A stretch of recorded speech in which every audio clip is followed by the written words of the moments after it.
పౌలు మహాసభ వారిని తేరి చూచి, సహోదరులారా, నేను నేటి వరకు కేవలము మంచి మనస్సాక్షి గలవాడనే దేవుని ఎదుట నడుచుకొనుచుంటినని చెప్పెను.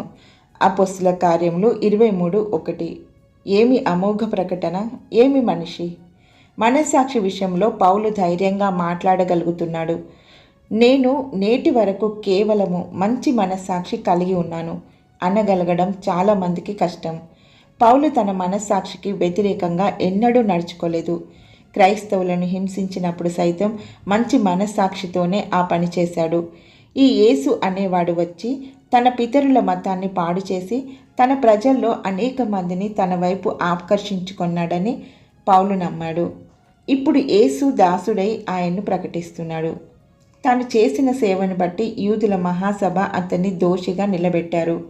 పౌలు ఈ మాట అన్నందుకు అంతా అతన్ని మెచ్చుకున్నారా?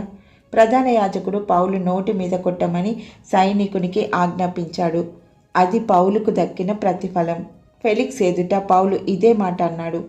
ఈ విధమున నేనును దేవుని ఎడలను మనుషుల ఎడలను ఎల్లప్పుడూ నా మనస్సాక్షి నిర్దోషమైనదిగా ఉండునట్లు అభ్యాసం చేసుకొనుచున్నాను. అపొస్తలుల కార్యములు 24:16. కొందరికి బండబారిపోయిన హృదయం ఉంటుంది. అంతర్వాణి వాత పెట్టినట్టు ఉంటుంది. వాత పెట్టిన చోట చర్మం మొద్దుబారి స్పర్శ తెలియదు కదా. నీకు మనస్సాక్షి సున్నితమైనదైతే అది అస్తమానం నిన్ను గుచ్చుతూ ఉంటుంది, కలవరపరుస్తూ ఉంటుంది. ఒక్కొక్కసారి ప్రభువే నీ పాపాలు క్షమించి వాటిని మర్చిపోయినా నీకు మాత్రం ఆ గత పాపాలే గుర్తొస్తుంటాయి. కొందరు విశ్వాసులు తమ సాక్ష్యాలలో ప్రార్థనల్లో క్షమాపణ జరిగిపోయిన పాపాలు గుర్తు చేసుకొని వ్యాకుల పడుతూ ఉంటారు. నీ పాపాలు దేవుడు క్షమించినా నిన్ను నీవు క్షమించుకోలేకపోతున్నావా? వెనుకటివి వెనుకనే వదిలేయి. క్రీస్తులో నీవు నూతన సృష్టి. ఏ క్రీస్తు బలియాగం ద్వారా నీకు పాప క్షమాపణ దొరికిందో ఆ బలియాగమే నీ మనస్సాక్షిని కూడా మార్చివేస్తుంది. సంపూర్ణ నిశ్చయత లభిస్తుంది.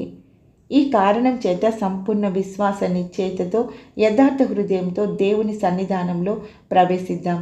మన శరీరాన్ని శుద్ధ జలంతో కడుక్కుని అంతర్వాణి నేరారోపణ చేయకుండా ప్రోక్షింపబడ్డ హృదయాలు కలిగి అలా ప్రవేశిద్దాం. హెబ్రీ 10:22. పవిత్ర గ్రంథం అనువాదం. మనస్సాక్షి నిర్మలంగా ఉంచుకో. అది నీపై దోషారోపణ చేస్తుంటే జాగ్రత్తగా పరీక్షించుకో.